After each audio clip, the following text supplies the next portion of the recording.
not a fun day. It was 100 degrees. They were down 24-0. It was ugly. Well, I'll tell you, people will get to hear us talk as they will every Monday here at Chickies and Pete's in the Players Lounge. Every Monday? Well, yeah, just about every Monday now. Okay. Well, I mean, unless the Phillies happen to play on the Monday, yeah. we will more likely be here. Unless they play on Monday night, and then we'll be here on Tuesday, Hugh. Okay, I'm just making sure. Hey, listen, let me write this down in my mental. No, we'll give you the heads up. Yeah, every week. Joining us this week will be, and I'm sure he'll be joining us throughout the season as we go through the rest of the season. Is Eagles. I don't know if to call him a defensive tackle or defensive end. DT Milton? We'll get the answer. Yeah. He like to play wherever they put him, right? I tell you what, Milton Williams is in the house, and he'll be joining us coming up here shortly. I tell you, I think I met Milton his rookie season briefly. But just seeing him just now, I went to do the whole bro thing, the bro hug thing, and you dap him up. And dude, Hugh, we used to be strong like that, Hugh. We used to, he's solid. Speak for yourself. I still getting away with it. Oh, that's right. You are still working out. I forgot about that. Not like that, though. It's different when you're young and you work out. Hey, man. He's put together pretty good. So I'm excited about talking to Milton and getting his thoughts. Getting his thoughts on yesterday's game. Listen, this is our first Player Lounge show. So we got to get some things out in the open before we actually dive deep into everything. Eagles sit at 2-2, heading into the bye week. That was a tough loss yesterday. They were undermanned offensively. Defensively, we'll get into that as to the mindset and the approach into the game. But I knew prior to that game it would be a tough one to win, going down to Tampa. And Tampa's coming off a tough loss to Denver, so you knew they'd be ready to go. Yeah. I'll start with you, Hugh. What your thoughts on yesterday's game? It was hot, Ike.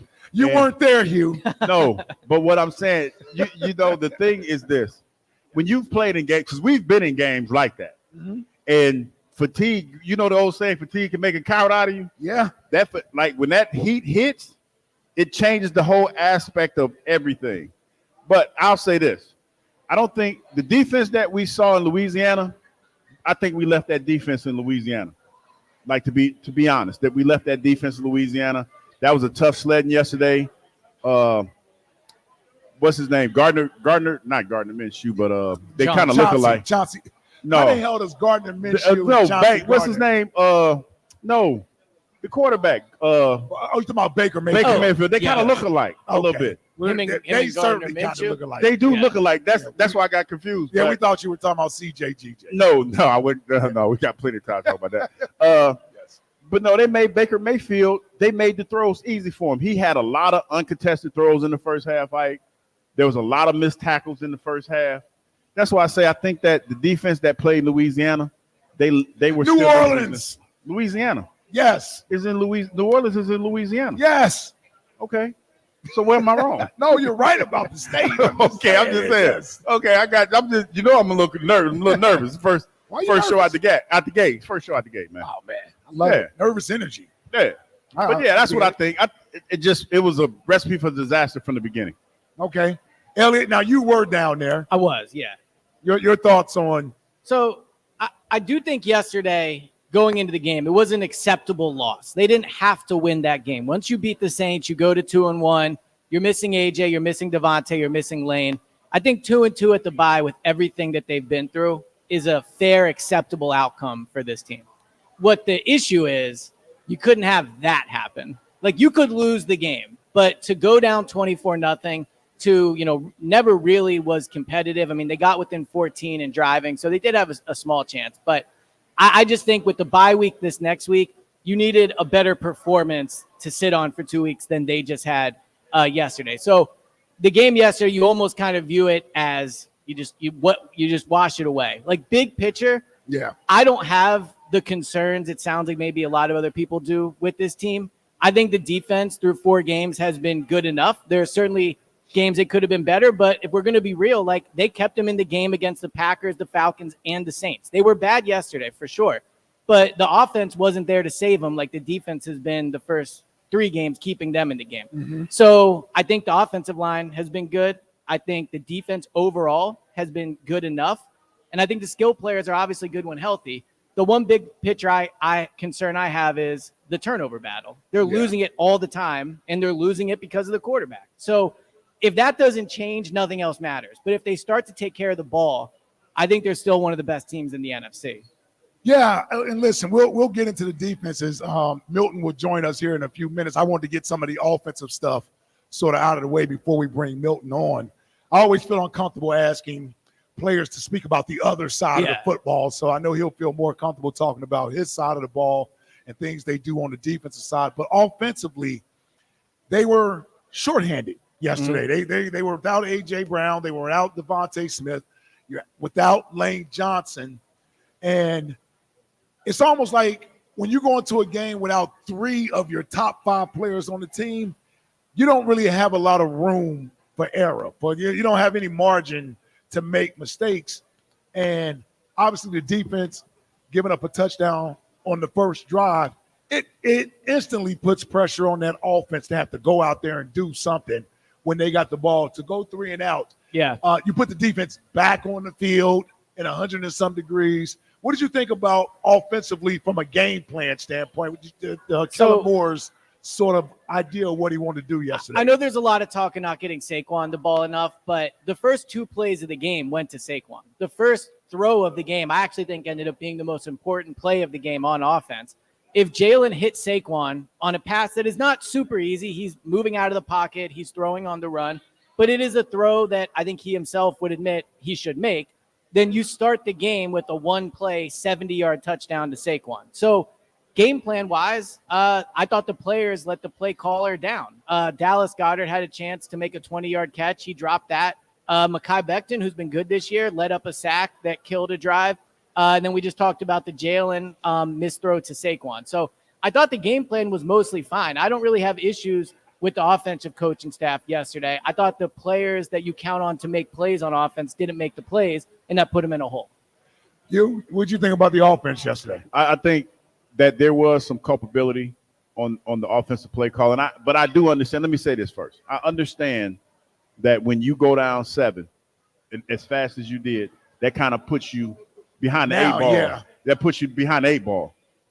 But I think during the course of the game, even if that's the case, as hot as it is out there, to put your defense back on the field the way that you did, you got to figure out some plays, man, that helps give them time to make the adjustments they need to make and figure out what the hell they're going to do.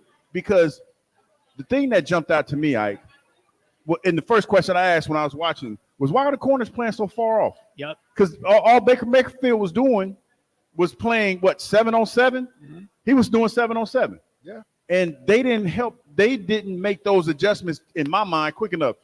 If I'm the DB coach, hey, man, play up just a little bit closer. Right. Make him at least, double clutch. Sure. Make him double clutch a little bit. Because the pass rush, for the most part, early on, I thought guys were coming free, but the ball was gone so fast that you don't know what could happen. Bryce Huff has been getting a lot of heat lately. Don't go there. I believe it. And listen, this is where we're going to part roads, bro, because I already know where you at with it.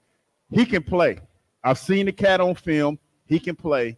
They're not doing enough, in my humble opinion, to help him have success. I agree with Hugh on this one. All right. But That's good you two agree. Yeah, I mean, if you look, in New York, he had 2 hands in the ground. You're asking, first of all, you have him on the left side. You know how the traffic is over there. It gets busy. Yeah. Over there. Put the man on the right side and let the man get after the quarterback. Make it simple for him. Say, listen, bro, whatever you did in New York, do that here, and we'll work from there. Because right now, his confidence is probably shot. And he's trying to figure out how he could he made a play yesterday. He's just trying to figure it out. I'll tell you. Help him out. I tell you, we're not going to make the show about Bryce Huff. I mean, we've done that for 4 weeks with him. I think Bryce is probably happy about that. Yeah, we're not going to make the show about Bryce Huff. Milton Williams is here.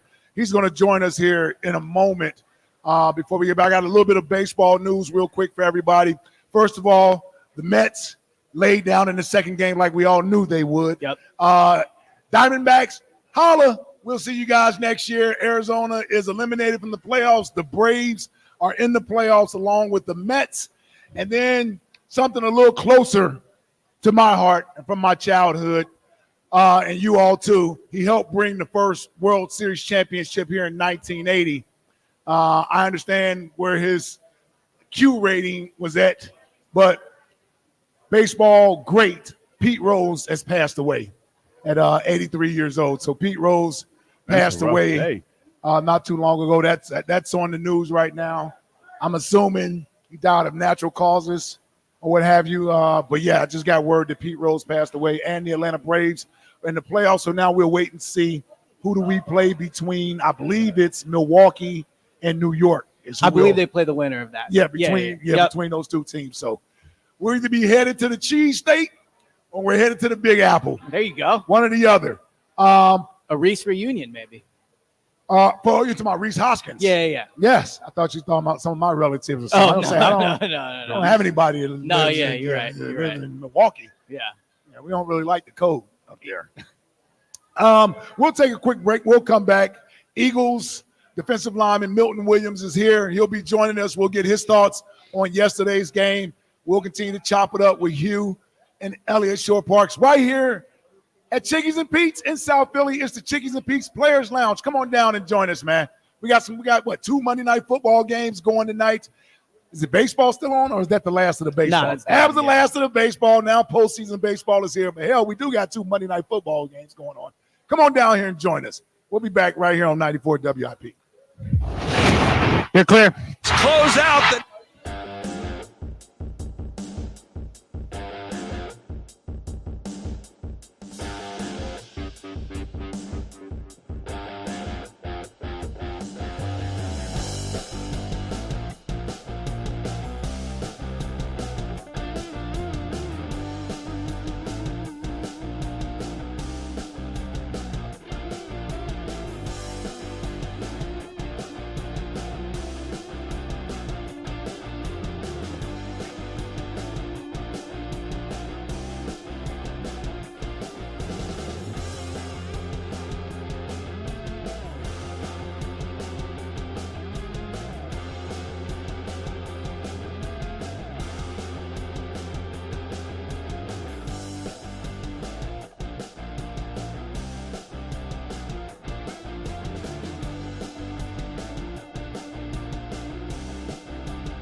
Welcome back, Sports Radio 94 WIP. It is the Chickies and Pete's Players Lounge. We're at Chickies and Pete's in South Philly. Come on, man. It's only the #1 sports bar in North America. Chickies and Pete's. Yes, I do get paid to say these things. So, yes, it is. But I vouch for it, too, Pete. Don't worry. Facts. I vouch for it. It is, right? Right, Hugh? Facts. #1 sports bar in North America. And we all know Chickies and Pete's is synonymous with the Philadelphia Eagles. It is the actual official sports bar of the Philadelphia Eagles. Hugh, I don't know when you and I are going to get an actual sandwich in here. Everybody else on the Eagles have one. Milton, do you have a sandwich? No, I don't have a sandwich. Milton Williams, everybody, Eagles defensive lineman joining us. And I tell you, Milton, normally we have a little bit more of an energetic, livelier crowd. I think they're also exhausted from that game yesterday themselves. They're a little bit exhausted. So, but what kind of sandwich would it be if you had a sandwich? Like, There we go. I'm kind of stuck. Like Enough about the game. He said it, and I'm just like, okay. I got to thinking. What would your sandwich be if you had a signature sandwich? What would it be? probably some type of burger. A burger? It'll probably be a burger or something to do with like. I was thinking for me, like, because I like to think outside the box a little bit. Bologna sandwich.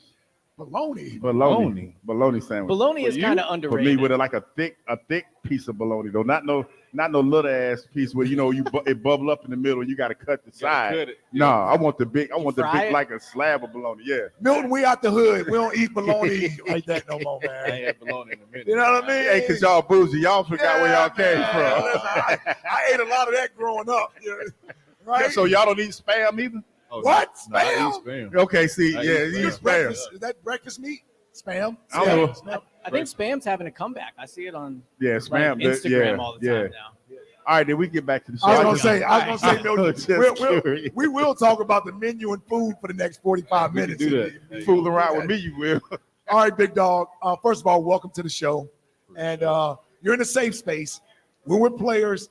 Hugh and I, obviously, old heads. We used to play. Elliot is a world-renowned soccer player. Yeah, freshman at JV. No Yep, problem. freshman JV. Yep. He was top of his class there. Led the team in goals. I didn't know that. I did, yeah. know that. Good job. Come on. So when you look at yesterday's game, Milton, the start of the game, I think that's where I'm sort of taken aback by the game. I knew it would be a tough game for you guys. Like I said, Tampa lost last week, almost in embarrassing fashion to the Broncos. So you knew they didn't want to lose 2 straight home games. You guys going down there after an emotional win in New Orleans where you had to fight, scratch, and claw tooth and nail to get that W, to sort of match that, I guess, intensity level the following week. I was a little concerned about that. And then you guys were shorthanded on the offensive side of the ball. So just take me through, I guess, the early part of that game and going. I think you started yesterday too, right? Yep. Yeah. That's your first career start? No, I just started a couple games when we started our base front. Okay. But that was the first time we started at defensive end. At defensive end. That's what it was. Yes, I hadn't seen you out there with Jordan and Jalen out there at the same time. So if you can share with us, what sort of went into that? And were you surprised? Were you practicing all week there? No, we had put that package in in training camp. Okay. Just to have a change up front. But yesterday, I will say it was hot out there. It was smoking out there, but that's still no excuse. But you got to give credit to the Bucs, man. They came in with a good game plan, knowing that we got a good front and we like to get after the quarterback. They wanted to make sure that we didn't have a lot of opportunity to do that.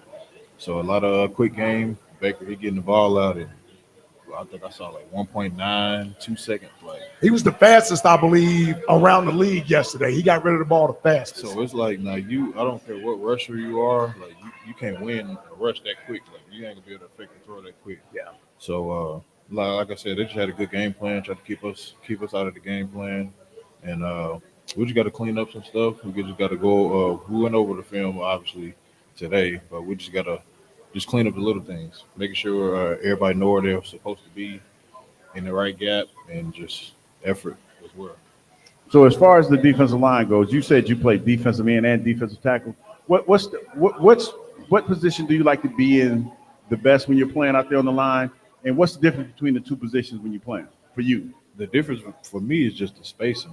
Like playing inside, like you plan a lot of your rushes off 1 or 2 steps. And outside, it's like 3 or 4, maybe 5, depending on which hand you put down. So there's really a difference in spacing. And inside, you got to worry about playing a double team more too. I don't feel like it's a lot of double teams, but you can chip at the end spot. So that's the difference that I see with it. What was the meeting like today? Was it you guys go over it as a full team? Did you just meet with your position group? Like what was it like today? No, we talked about everything as a team, offense, defense, special teams, just how we can get better. Long season, still early in the season, but we got a lot to clean up, but we got time to do it. And just everybody coming closer together in this moment, and just when we get back out there for practice, we starting fresh. My fault, Elliot. Go ahead. No, I have a question. Like, what was the overall mood after the game with the squad? You know, knowing that you're 2-2, but was it more like yesterday frustration, or was it more like, hey, we got a lot of stuff that we still got a lot of football left to be played, and we just have to correct the mistakes? It was a mixture of both, because nobody liked losing. But I will say we were shorthanded. Like, when you got players that are that good at their position and they're not in the lineup, it's going to be hard to replicate those players in the lineup. So I will say that played a part, but just everybody else just got to be on their P's and Q's when the opportunity presents itself. So one play that stuck out to me today, I was watching it. I think it was the first running play of the game. You were lined up at edge. They ran it your opposite side, and you must have ran 25 yards across the field to go and make that tackle. So one thing I've noticed with you this year, they're moving you around a lot, but you've been excellent against the run. I'm curious, I know Hugh touched on this, but to move positions, like how hard is that then to focus on being both a pass rusher and a run stopper from those different spots? Man, it's tough if you're not locked into it, but I say practicing a lot, and make sure I know what gap is mine, questioning the coaches, Clint Hurt Vic, just always having questions ready for them about what can I and can't I do in this certain situation, just knowing what to do on each job, and taking the information that the offense give you. A lot has been talked about, including Coach Sirianni, about fundamentals, getting back to the fundamentals and technique and things of that nature, right? So with a defense, I've always thought that good defenses, they tackle well, right? They tackle well, they run to the football well, so you get and there's less solo tackle attempts and there's more gang tackling attempts.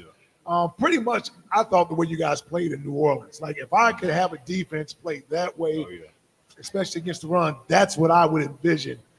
What do you think yesterday was sort of the issue from the front seven?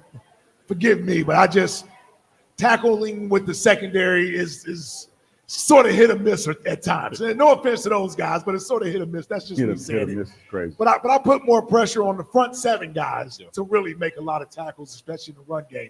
What do you think we sort of struggled with yesterday? I think it's just like you said, Coach said, just getting back to the techniques and fundamentals, taking the information that the offense gives us, watching your keys, paying attention to where they're going, and putting your hands on the right people, striking blocks, running to the ball, tackling, everything. And it's a collective effort. And like I said, we're gonna go back to practice. We got a lot of time to correct it, but we got to correct it. You're in your fourth year. Fourth year, man. Time flies, right? So that's right. You were a part of their original draft class. Yeah, I remember that. So, man, that is crazy that you're already in your fourth year. Do you find it difficult? And this is me just wondering aloud. When we talk about technique and fundamentals and making tackles, how difficult is that with the way things are set up for your practice schedule? Not just the Eagles, really from a CBA standpoint. From a CBA standpoint as to what you guys are permitted to do. I'm just wondering how difficult that could be when you don't necessarily get to practice that in practice throughout the week. I feel like it's at the end of the day, it's football. Yeah. Like, either you want to do it or you don't. Like, that's how I look at it. Like, we here for a job, and you got to go out there and do it. Like, it's really that simple. No excuses. Yeah, I hear you. I'm curious. So obviously, as a fourth-year player, you are a vet on the team now, especially when you look at the rest of the position group. But no Fletcher Cox this year in that room. And you guys have all talked about having to step up and be bigger leaders with him gone. What's the vibe of that room like this year? I know it's early on, but I'm sure each year the room has a different personality. What's the room like this year without Fletcher? No, it's a good group. We're all young and we all finding our way and we all lead in different ways. I ain't the biggest rah guy to have a good speech or whatever, but I feel like my leadership style is just leading by example, just doing the right thing, make sure I'm in the right spot, and just playing hard whenever I get the opportunity. Has Jalen Carter been more of a vocal leader this year? Oh yeah, him and Jordan, they definitely been more How vocal so? leaders this year. Just at practice, they always have something to say before practice about BG talking to them about like this where it start to build towards that championship team that we want to be. We got to start in practice, and they always got something. They break it down in the games and things like that. Just having the guys back. Getting ready to go. Yeah, when you think about it's good that you have been here as long as you have because you've seen this regime at its highest. When you guys went to the Super Bowl in 2022, you were part of that defense, so you know what a good defense is like. You guys, 70-something sacks that year? Yeah. I mean, it was just crazy the way you guys played and having that type of talent there. Do you see from this year's group sort of potential of getting to that? Maybe not 70 sacks or anything like that, but just as far as playing with that sort of same intensity and style the way you guys played a couple years ago. You definitely see it, but like I was just telling Hugh, like a lot of teams, they know that the Eagles are going to always have been good up front. Right. So they try to take those guys out of the game, and they run on the perimeter, throw quick passes so we can't rush and try to affect the game and destroy the game that way. Everybody saw what Jalen did last week. So sure. That's like, now we're gonna try to keep these guys away from the ball as much as we can. So, I mean, it's tough, but we gotta figure it out. I was gonna say when that is happening, right, for a D lineman, it has to get frustrating just definitely. from the standpoint of you like, man, just I'm trying to get Just there. hold it one more second. I had told him, I was like, man, just tap it one more time. Just give me one more second to get there. But like I said, man, it's tough when teams play you like that, but you got to figure it out. You got to find a way to, get a stop when you need it. The one thing I like about you and your play is that you're not one of the, I guess, more celebrated guys on the defensive line, meaning like everybody knows your name, everybody number out there. But your style of play is what this city falls in love with. Because like you said, not a big rah-rah guy. You're rarely out of position. You're whenever a spotlight is there, you're seemingly making plays versus having plays made against you. So I'm just wondering from your perspective, the type of player you want to be and you want to be known for. When people think about Milton Williams, what do you hope they, I guess, see when they think about Milton Williams? Just somebody you can count on, a dependable player. Like I said, I feel like I can play in any spot on the front. I done played it, learned it. I feel like I can do whatever you need me to do. Just, coach me up, tell me what I can and can't do. And just playing hard and just going out there and making plays. You got versatility. Yes. That dude over there didn't have versatility. He did? No, he didn't. One trick pony, dog. He playing out. He's staying on the outside, Milton. That's where he's at. No, listen, because one time they tried to move me to D tackle, man. I got hurt. Hey, dog, it's too much action. Big bodies. It's too much action going on down in there, man. I got hurt. I was like, hell no, I ain't going down. Hell no. Grown ass men. No, I didn't definitely have to put on a little bit more weight. Man, I'm telling you, man, it was no joke, man. Please. That's why I was like, which one do you like the best? Because to me, I like that extra 4, 5, 6 steps that I can take and work in space. I like that. Oh, yeah, I definitely like to play in and don't have to build up the slide and double team. All I got to worry about is the tackle. Every now and then, an occasional chip block. Might get chipped, though. Yeah. That's all. One-on-one, I like my chances. Yeah, I like mine too. One-on-one, I like my chances.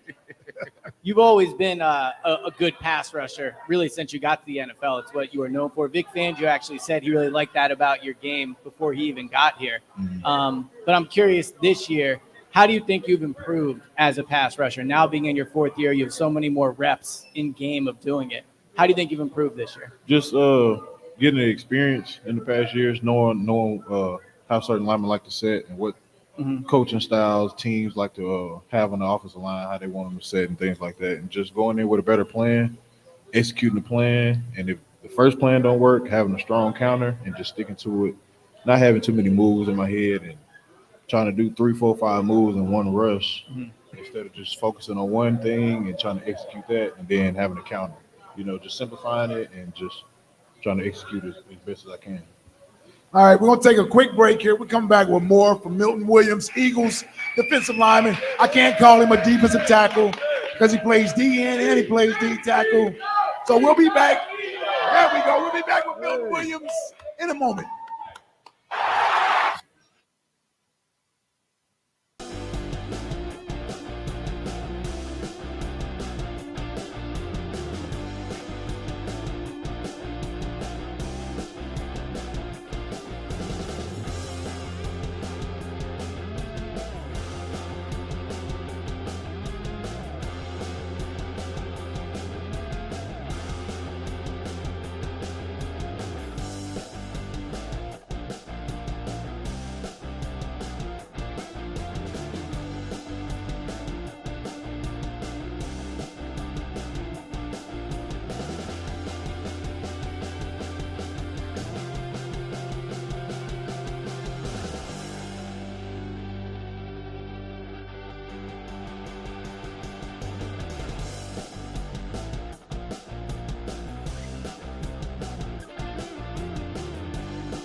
Chickies and Pete's Players Lounge. We're at Chickies and Pete's in South Philly.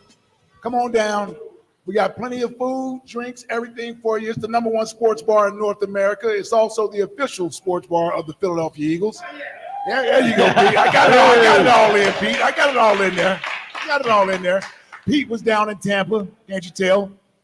It's a good tan. Good tan. Yep. It's good tan. Hot as hell. It was tanning weather for sure. So let me ask you this, Milton. What was the preparation for the heat? You guys knew did you know it was going to be like, what was it, 100 degrees out there yesterday? They said it felt like on the field it was like 102. 102, something like that. Yeah, no, we knew it was going to be hot. You doing okay? The hurricane that just went through, it was more clear than I expected. You know, I ain't think a lot of things are going to be open after the hurricane, but I mean, everything was looking pretty cool, but it was hot out there. But we knew coming into it, the process where they told us to try to like get in the sauna more. Yeah, if that ain't a part of your normal routine, get in the sauna, steam room more, expose your body to the heat, and we had instructions like for on a plane, like what to drink, how to stay hydrated. Yeah, because the plane, the air in the plane is thinner, so it can clog you up if you ain't make sure you're drinking enough fluids on the plane. So we definitely had all those conversations. See, they can give you all that, and guys, first of all, everybody's body is different. So, because you was talking about when we used to go out to Arizona. I knew you was going to do it. Yeah, we used to go out to Arizona. We had a teammate, right?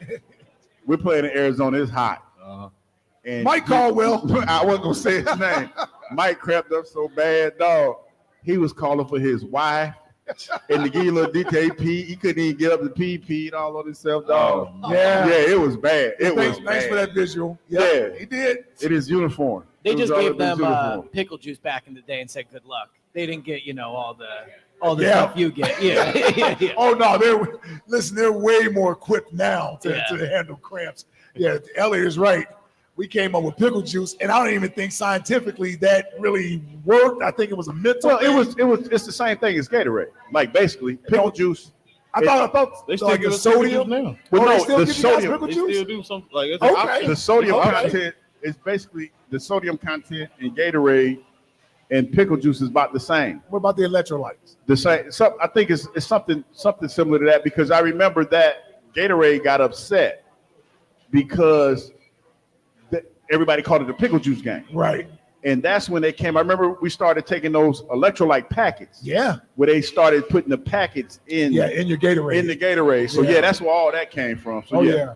I remember that like it was yesterday. Yeah, it wasn't called sports science back then, though. It was just called pickle juice. Yeah, some homemade remedies or what have you. Yeah, they had a lot of that. So you guys on the bye week, what was the message from Coach Sirianni? You guys watched the film today. You met today.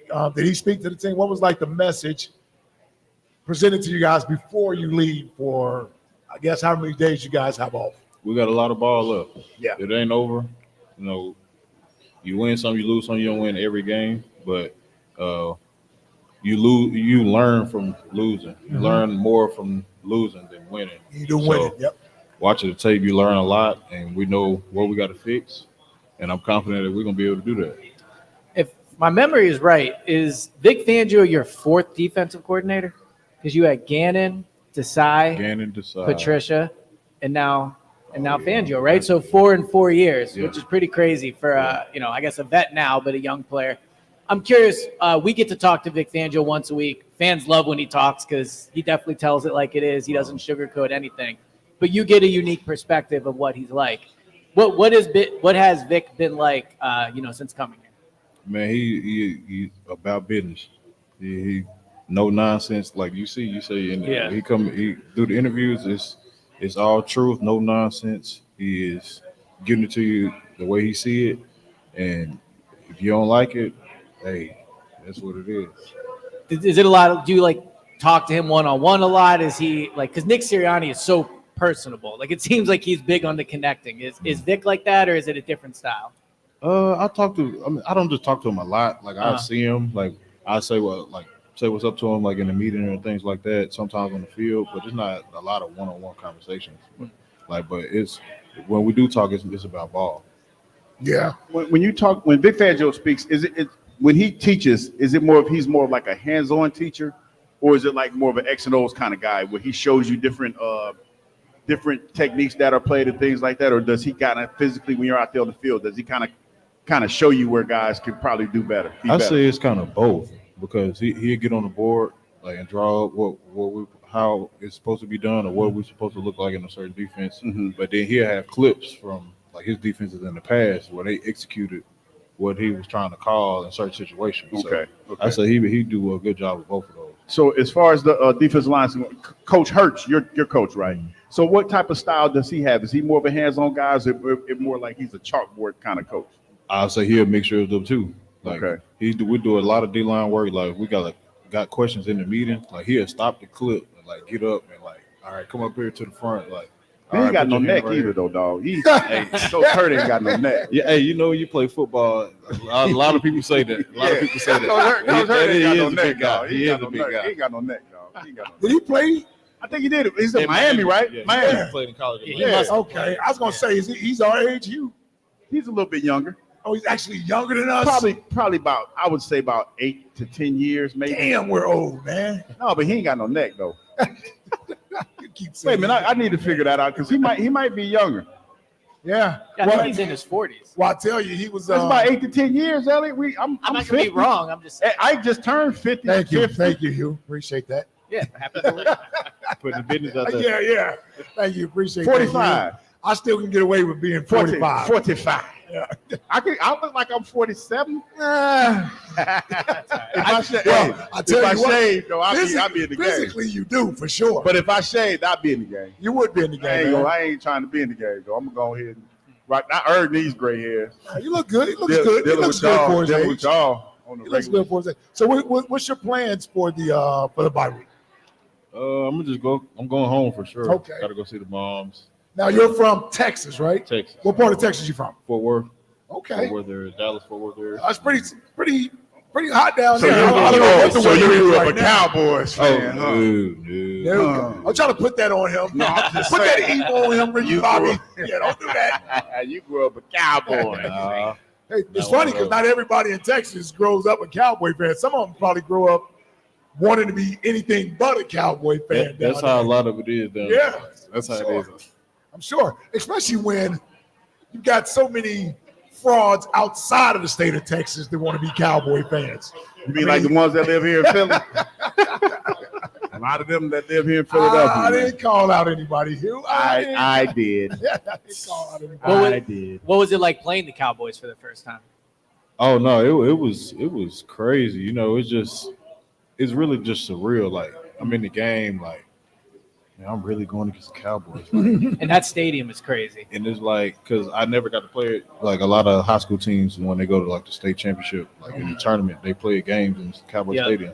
I never got to play there until I got to the NFL. So it was cool. It was surreal for sure. Yeah, it's like that stadium. I feel like it's like a rock concert almost. Like it's a crazy atmosphere there. Oh yeah, they got the big TV. You really can't see it from the field, but when you're in the stands, you can just watch the game off the big. That's what I do. Jumbotron they got. When's the last time you've been back to La Tech? It's been a minute. Okay. It's been a minute. I was thinking I might go down and try to catch a game. See where they playing this weekend. I might go catch a game. Did you go down did you go your rookie year? Because usually if you don't go early, it's like you almost think. What you mean? As you get older? Yeah, you get back less and less. Yeah. My rookie year, I think I went back for like the spring game. Okay, so you went back in the spring. Well, yeah, because your schedule has to line up with so like whatever's going on. Yeah, I forgot about that whole thing about the schedule lining up. So when you think about coming back, you said 2-2, and I agree with you, man. Listen, you guys got Cleveland coming out of the bye, then you got New York. I'm not going to put you in a position as ranking teams or what have you, but the schedule can sort of be in your favor if you guys clean up a lot of little things. So there's still a lot of football left to play, like you just said. Yeah. I think blocking out the noise on the outside and really sort of hunkering down and saying to yourselves, because that's the one thing as athletes we have to do is be able to, especially when we're in a tough rut or what have you, we almost have to tell ourselves, listen, we got to compartmentalize things. Focus on this, get this accomplished first, and then you work on the next thing. Back to the basics. Is that basically what you have to do, right? Yep. Is sort of get back to the basics. Back to the basics. That's really the message. Yeah. Get back to the basic, and let's get better at the fundamentals of the game. After the game yesterday, Brandon Graham talked to the team. We obviously talked about the leadership that you and Jalen Carter and Jordan Davis have wanted to take on. But even without Fletcher, what's having Brandon like for you guys, and what was his message after the game in the locker room? No, BG is huge. BG is huge because he's been there, he's done it, he's seen it, he know what it takes to get there. And just watching him every day in practice, it should light a fire under everybody. He don't have to be out there, and he out there busting his butt. And I look at him definitely as a role model to me, and I feel like everybody does on the team. He's played both spots like you too. Like he's moved inside a he little had to bit. play Yeah, I don't inside know. too, yeah. I don't think he still does it, but he has him. Oh yeah, no, he still got that versatility. To do it. Yeah. I tell you, in Milton, Brandon is so invaluable from the standpoint of I don't know if there's another athlete playing in this town that has had the journey that Brandon Graham has had. The career He's a arc. former first-round draft pick. Career started off slow, injuries or what have you. Had that label as a bust thrusted on him. Yeah. And he fought through all that stuff to become a hero in this town, a Super Bowl hero in this town, arguably making the biggest play in franchise history. Yeah. So he knows how to deal with the ups and downs of playing here as well. Yep. I think he can be a value to you guys as well of knowing how to deal with us, Oh yeah. the media and fans in this town. That was his message too. Block out the noise, Yep. block out the noise, and get back to football. He know we were shorthanded, but still, everybody gotta, try to pick up the pieces and let's move forward. Like it's a lot of ball left, and we just gotta go to practice and, like I said, get better and let's execute next time we get out there. I tell you, I love the messaging coming out of the locker room from all you guys. There is no finger pointing. No. There's a lot more guys taking self-accountability. Gotta hold yourself accountable. Yep. So I see a lot more of that going on, and I think that's going to bode well for you guys moving forward as a team because every season has its ups and downs, Yep. right? And so it's really how you handle those things. Even when you're playing well, how do you handle the success? Yeah. Like, do you stay focused or do you start taking shortcuts and things of that nature? You're not supposed to. Right. You're So not supposed to. I think he's great for that, and I think he's going to be great for you guys moving forward. Yeah. And listen, man, there's a lot of football left to be played. I think we're excited having you here for your career as a draft pick, being here, and then one of those guys that really has exceeded a lot of people's expectations. Didn't know a lot about you when we drafted you, Yeah. but I think you've become a guy that fans like. We need to see more of Milton Williams out there on the field. So I tell you, fans have taken to your play out there on the field. Appreciate that. Yeah. Appreciate that. So we'll get ready to get out of here. You got NFL football coming up. Shout out to everybody here down at Chickies and Pete. Shout out to Milton Williams, man. I hope you're back here at some point this season. Join us here on the Players Lounge. Thank you for coming. Appreciate y'all. We're out of here. Peace. Be clear.